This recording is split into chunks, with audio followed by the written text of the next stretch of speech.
une différence.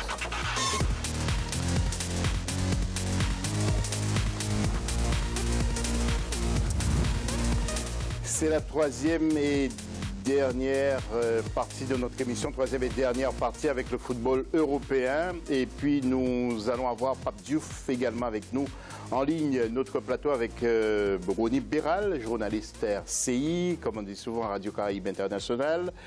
Aliou Goloko, journaliste sportif sénégalais qui vient de faire quasiment le tour du monde et qui est déjà avec nous sur le plateau ce lundi. Et puis Bruno Arroyo, donc journaliste.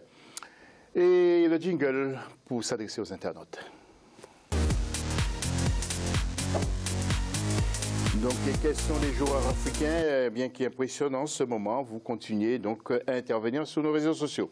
Et le football international tout de suite.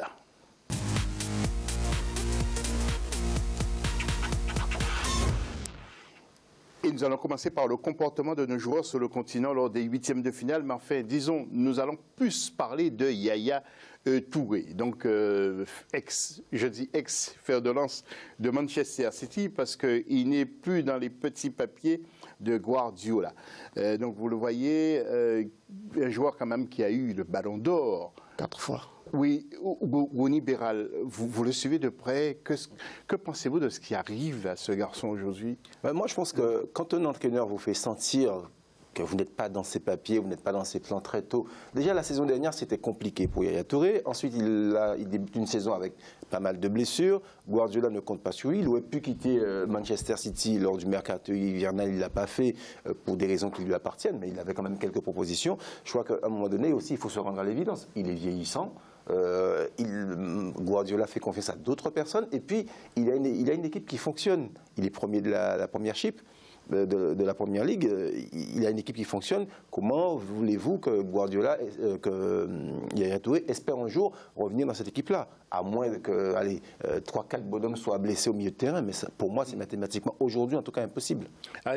Aliou, même si on a beaucoup d'argent, mais moralement, parce qu'on est footballeur avant tout, oui. On ne joue pas, alors, ça atteint le moral. Et ça peut atteindre aussi la famille. Exactement. J'ai lu encore récemment, ce n'est pas le débat aujourd'hui, mais il y a beaucoup de footballeurs qui perdent leur femme. À un moment, tout ça, ça peut jouer, ça peut créer une mauvaise ambiance au sein de la famille. Alors pour Yaya, je pense que Yaya a juste fait la saison de trop à Manchester City. Déjà l'année dernière, sur la fin, il s'est remis à jouer. Il a été à un moment victime des problèmes personnels entre l'entraîneur Guardiola et son agent. Et il en a payé pour ça. Il paye aussi peut-être quelques bisbis qu'il avait eu avec Guardiola quand il entraînait Barcelone avec lui. Et donc à partir du moment où il était sûr que cet état conflictuel était déjà posé entre lui, il aurait dû partir. Mais après, je suis d'accord avec lui, pour des raisons certainement financières, parce que c'était le plus gros salaire de la Première Ligue. Il n'a pas voulu tourner dos à sa dernière année de contrat, ce qu'il a fait. Il avait même été prolongé d'une année supplémentaire. Mais je pense que c'est un garçon qui aurait pu valoir encore beaucoup de satisfaction à cette équipe de Manchester City, même si elle est déjà bien comme ça. C'est un joueur qui a beaucoup de talent, qui a beaucoup de personnalité, qui a beaucoup de qualité et qui a dit aujourd'hui qu'il est prêt à revenir dans l'équipe de Côte d'Ivoire. Je pense que les éléphants peut-être pourraient lui permettre de se relancer parce qu'il a envie de jouer jusqu'à ses 38 ans. Il peut devenir encore un éléphant puissant, impressionnant. Oui, ils auront besoin de lui parce que là, c'est le désastre cette équipe. Donc ils auront besoin de joueurs d'expérience. Après, à Manchester City, tout a été dit par nos invités. Et voilà, il n'y avait plus de place pour lui, il n'était plus dans le projet. Guardiola, il aime beaucoup les jeunes joueurs, donc tant mieux pour lui qu'il prenne sa dernière année de contrat. Même, en tout cas, même à son niveau de forme, la Côte d'Ivoire a besoin de lui actuellement. Et c'est un joueur qui peut rendre service à pas mal d'équipes de Première Ligue, tout à fait. Un joueur exceptionnel. Il peut rendre service à beaucoup de clubs de Première Ligue. Tout à fait. Alors, du championnat de France. Messieurs, nous allons enchaîner avec un petit mot sur la Coupe Europa, avec la qualification de Lyon. Mais surtout à Lyon, nous avons vu un certain Burkinabé, Bertrand Traoré, qui a marqué un beau but pour qualifier donc son équipe. Voilà. Et puis, du côté de Nice, c'est Série qui est déçu parce que Nice a été éliminé de cette Coupe Europa. Alors, nous allons marquer, peut-être vous faire entendre la virgule de nouveau pour rentrer encore dans un autre débat.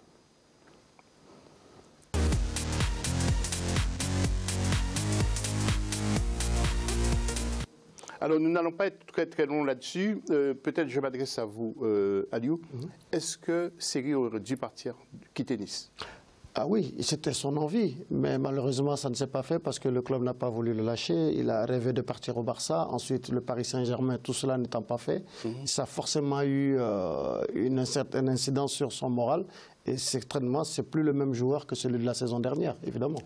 Et donc Lyon qui rencontrera CSKA Moscou le 8 mars et l'OM contre l'Atlético Bilbao. Alors je voudrais aussi vous dire un petit mot sur le Lillois Karl Toko Ekambi qui a marqué 2 buts avec Lille. C'est un international camerounais. Et puis contre Angers, et puis surtout du côté d'Angers, nous avons vu l'Ivoirien du côté de Lille, pardon, et Nicolas Pépé, mais qui n'a pas pu donc permettre à son équipe d'égaliser face à l'équipe donc d'Angers, qui a gagné sur le score de 2-1. Et puis le fameux match PSG-OM, c'était ce dimanche soir avec les 3 buts pour le Paris Saint-Germain que vous allez voir en image, but de Mbappé, après ce coup d'envoi, vous allez voir superbe but. Ensuite, le Marseillais Rolando a marqué contre son camp, ça fait mal. Et puis Cavani, d'une belle par reprise de volée, mais d'une frappe en pivot, a permis donc à l'équipe du Paris Saint-Germain de gagner sur le score de 3-0. Nous allons voir le classement du championnat français avec Paris Saint-Germain en tête avec 71 points, devant Monaco 57, Marseille 3e, 4e l'Olympique Lyonnais, 8e et l'équipe de Montpellier. Paris écrase tout sur son passage, peut-être Bruno d'abord? Oui, absolument. Après, c'était assez attendu. Franchement, bravo à Kylian Mbappé pour ce qu'il fait, ce jeune joueur, ce qu'il fait à son âge, sa constance. Son but hier, c'est un enchaînement de très haut niveau qu'on ne voit pas si souvent que ça. Donc bravo à lui, bravo à cette équipe qui est au niveau. Mais bon, ça reste une domination écrasante sur le championnat de France et malheureusement, là où on les attend en Coupe d'Europe, ils sont encore décevants. Voilà, comme face au Real Madrid. Avant justement d'en parler, nous allons retrouver Aliou et Woni tout à l'heure. Pape Diouf, que nous allons tout de suite interroger. Pape Diouf sur ce Classico. Est-ce que pour vous, Pape, il y a toujours le Classico et puis il y a une double confrontation mercredi en Coupe de France? Pape Diouf, allez-y. Il y a évidemment aujourd'hui une grande distance entre les deux clubs qui est due, on le sait, aux moyens colossaux dont Paris peut bénéficier. Donc le Classico n'a plus la même saveur, je dirais, qu'avant. Il n'en reste pas moins que ça reste une rencontre courue par les deux camps, par les deux clans de supporters. En l'occurrence, même si à Marseille on pense aujourd'hui qu'il y a une certaine supériorité de la part des Parisiens, Marseille, je dirais, dans ces deux rencontres-là, créait une toute petite surprise, peut-être en Coupe de France. Mais c'est vrai que pour Paris, qui s'attend effectivement aussi à une double prestation qui sera, je dirais, sans concession, mais qui doit jouer aussi la Coupe d'Europe, la Champions League face au Real. Paris sait pertinemment que ce ne seront pas là des parties de plaisir. Messieurs, je vous demandais d'être court. Aliou, tout d'abord vous, Paris est préparé pour le Real? Oui, je pense. Ils n'ont pas le choix. S'ils veulent vraiment continuer de rêver et atteindre le niveau qu'ils recherchent depuis plusieurs années, ils sont obligés de passer par le cap du Real. Il faut éliminer le Real pour espérer plus grand. Wodi? Oui, vous étiez à Madrid, d'ailleurs, pour le match. J'étais à Madrid. J'ai vu le match également hier soir contre Marseille. J'ai vu les Marseillais fatigués. Ils ont joué quand même jeudi contre Braga. Ça aussi, il faut le noter.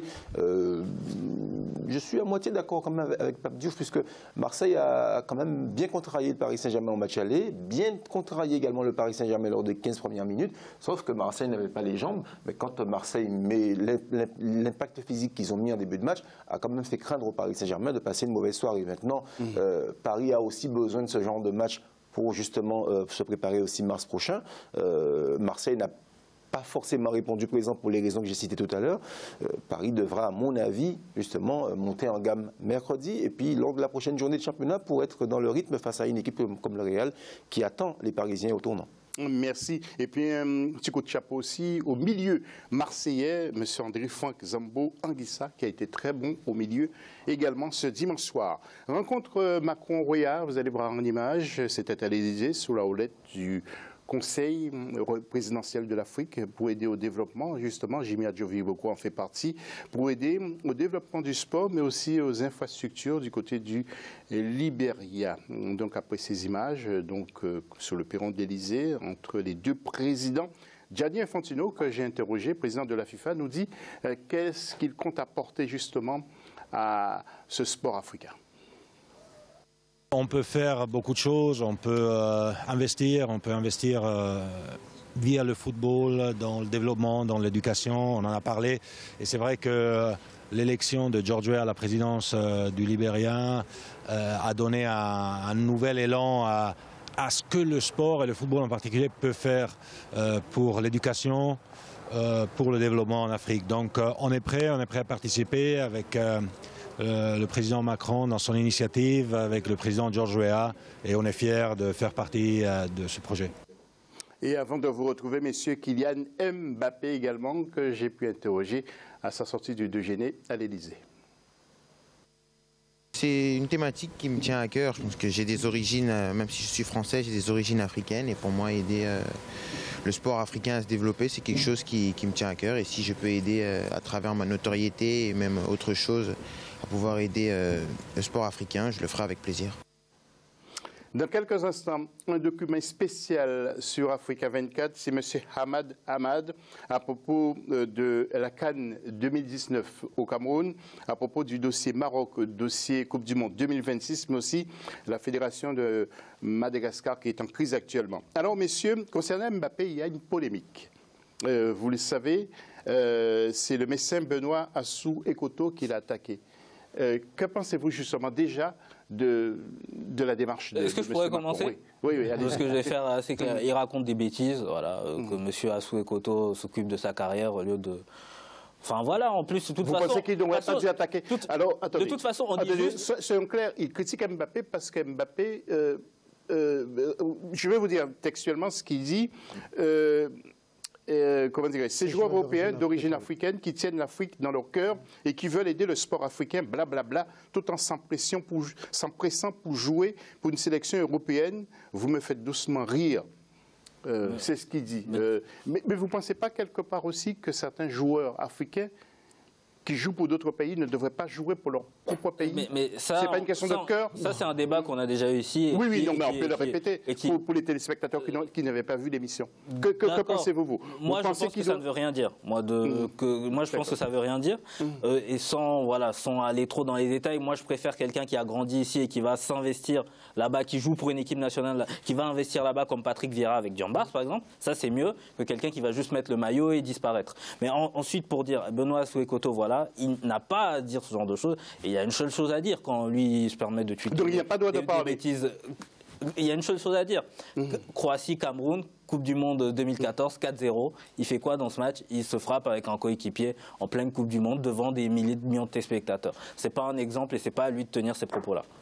C'est ridicule. Alors moi, oui, effectivement, je partage l'avis de Bruno sur l'impertinence du tweet de Bruno Assou Ekoto. Cela dit, je ne l'empêche pas de parler. On ne peut pas censurer les gens parce que la parole elle est déjà libérée depuis fort longtemps. Mais je pense que c'est assez louable et assez salutaire que Kylian, pour ce qu'il représente aujourd'hui, ce qu'il va représenter demain, veuille mettre sa notoriété, son image et peut-être son énergie et sa fortune au service de l'Afrique. C'est tout bénéfice. C'est un Camerouno algérien par ses origines, donc je pense que s'il peut aider le football de ces deux pays à encore plus grandir, l'Afrique est preneur. On aurait pu s'éviter cette polémique inutile sur la twittosphère. Tout à fait. Alors, Ronnie, avant de vous donner la parole, Mbappé qui a répondu, bien sûr, ces joueurs africains qui tiennent l'Afrique dans leur cœur et qui veulent aider le sport africain, blablabla, tout en se battant avec un coéquipier sur la scène internationale. C'était en 2014. Oui, bon, on est un peu, voilà, paraphrasé. Très bien. Maintenant, les intentions de Kylian Mbappé sont louables.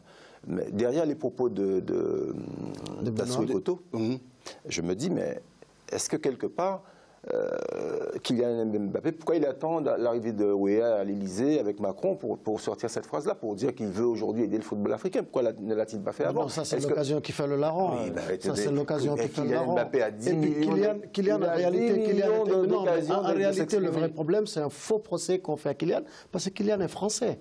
Et ça aussi, il faut le lui reconnaître. Cet enfant est né en France, il a grandi en France, il y a passé toute son enfance, il ne connaît pas le Cameroun, il a décidé pour jouer pour la France, comme Pogba a décidé de jouer pour la France.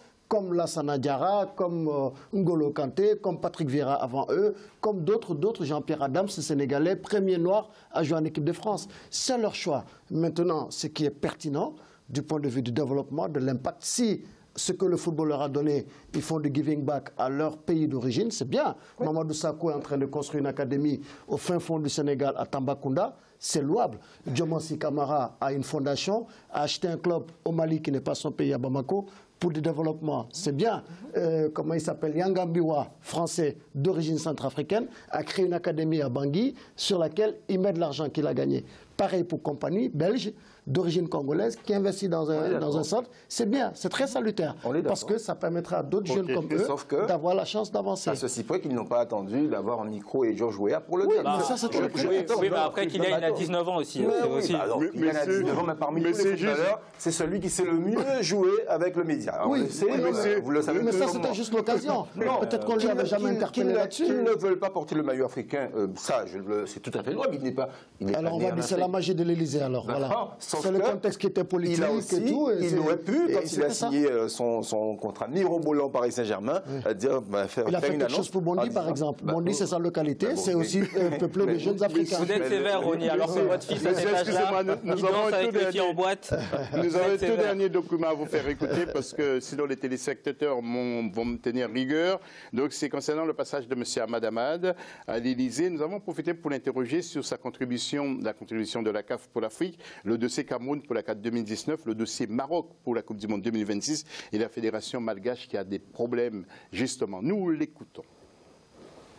Nous ne pouvons pas développer le football africain sans les hommes politiques, c'est-à-dire les gens qui sont à la tête de nos pays dans le continent.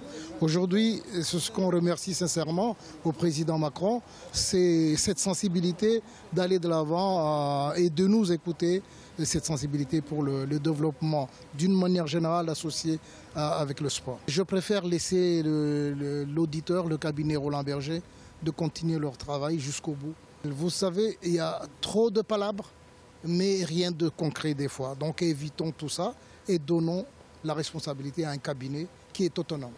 Moi, plutôt, pour la Coupe du Monde, d'une manière générale, je pense, et ça doit être comme ça, je pense, c'est une Coupe du Monde qui doit être humaniste, écologique et surtout sécuritaire. À ce moment-là, ce sont les grands enjeux du monde aujourd'hui. Qui, entre les deux candidatures, est mieux pour apporter ça? Allons vers ce pays-là. C'est un peu insensé si je veux laisser ma fédération, ce que j'ai construit, entre les mains de ceux qui ne peuvent pas continuer. Il faut que j'y pense. Je suis un homme politique à Madagascar. J'ai été président de la fédération. Aujourd'hui, je suis président de la CAF. Il faut que je veille aussi au développement du football dans mon pays. Donc c'est normal si je me soucie beaucoup de la suite. Avant que vous concluiez, messieurs, juste la réponse à la question, quels sont les joueurs africains qui marquent en ce moment? Paul-Claude Bessa qui nous dit, c'est Mohamed Salah, l'Égyptien devant Sadio Mané et Aboubacar Vincent du Cameroun. Pour Wawen, c'est Mohamed Salah et pour Ekouza Meneka, c'est le Congolais Yannick Bolazier qui joue à Everton. Bruno, en 20 secondes, vraiment même moins, le mot de la conclusion avant de faire un tour de table et remettre l'antenne. Bravo à M. Ahmad Ahmad pour ce qu'il fait jusque-là et j'espère que ça va continuer. Voilà.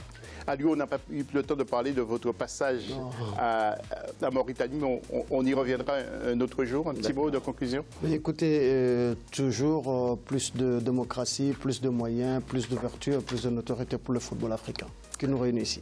Mon cher Ronny, un dernier mot. 16 ans, j'ai envie de dire que 16 ans après la dernière Coupe du Monde sur le territoire africain, il serait bien que la Coupe du Monde revienne en Afrique. Super, superbe ces conclusions. Merci à Ronny Béral, merci à Lou Gologo et merci également à Bruno Aoyo. Dans quelques instants, d'autres infos, un nouveau journal sur nos antennes. On se dit à lundi prochain, même heure, sur Africa 24. Bonne soirée.